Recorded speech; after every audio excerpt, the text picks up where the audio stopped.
What's up people and welcome to another video. I still remember watching Top Gun Maverick in theaters and be really amazed with the experience that I had. And I was really glad I watched that movie in theaters. So when I got to know that the same director, Joseph Kosinski, is making another movie based on adrenaline sport, my expectations were really sky high. Not being a F1 fan, I was really eager to watch this movie in order to experience the thrill, the teamwork, the stakes, the risks, and of course, watch F1 cars in action on the big screen. So once the movie was released, I saw the reviews of the people who had watched the movie. And well, I must say, most of the reviews did mention that this movie has to be seen on an IMAX screen. Unfortunately, due to my circumstances, I didn't have an IMAX screen nearby, so I ended up watching on the normal screen. Now, here are my thoughts on the movie and how was my experience after I walked out of the theater. So first of all, I must say, the cinematography that Joseph Kosinski is known for, if you have seen his movies like Oblivion, Top Gun Maverick, is consistent even here, and it's really good. Coming to the camera angles, so we have all seen the magic that he pulled while filming Top Gun Maverick, and the same thing continues even over here. You can see there are multiple cameras that are being used to film different angles of the F1 car, the race, the driver,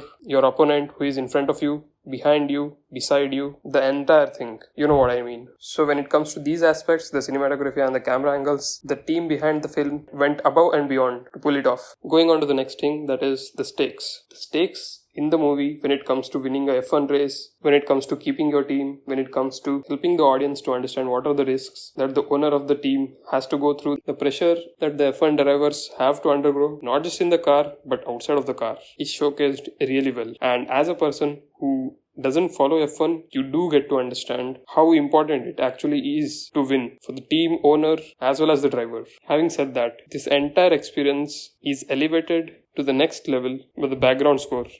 So when it comes to training scenes, the driving scenes, high pressure situations, the background score really blends in well in order to immerse you in the entire experience. And when I mean background music and score, and it's not just the vocal music, it's also the sound of the F1 car, the engine, tires, brakes, the entire thing. It really helps in immersing you into the world of Formula 1. There were literally few scenes where I felt as if I'm the one who's driving that powerful machine, because the sound of the engine, the machinery, and everything surrounding that was so immersive. And the reason I'm repeating the same point in order to just help you realize how effective it was. So overall, if I have to tell you about the story without spoiling anything, this was more of a underdog story where a talented guy who was supposed to achieve his dream in his career as a F1 driver was not able to due to some unfortunate incident, and after decades is pulled into the sport by his friend, and with all the self-doubt and doubt from others, the entire world, the guy has to prove himself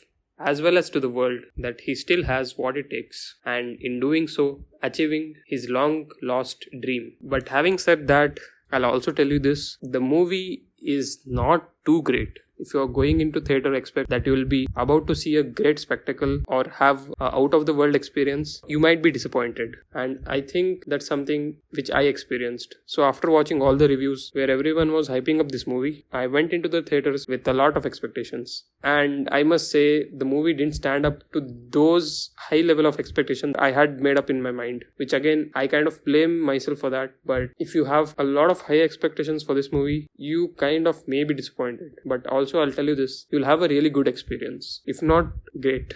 So I guess, if you just want to spend some time experiencing a little bit of a similar experience that you had in Top Gun Maverick, this movie may satisfy that urge. But if you really had to ask me which is the best movie that the director Joseph Kosinski has made, Top Gun Maverick, for me at least, would still be at the top. This movie does not beat that. So just walk in with the right expectations, and if you just want to have a good time as a F1 fan, or just like watching a movie that revolves around this industry, the teamwork, or this high adrenaline sport, or even an underdog story where he has to come back in order to prove something, then this would be the kind of movie that you may want to spend your money at. Talking about the actors, Brad Pitt, even though is in his early 60s, man, that guy looks great and performs exceptionally well. It was refreshing to see him on screen after so long. The other actors like Damson, Xavier, especially Xavier, did perform good. But of course, since the movie is centered around Brad Pitt, his acting or the character was the standout part.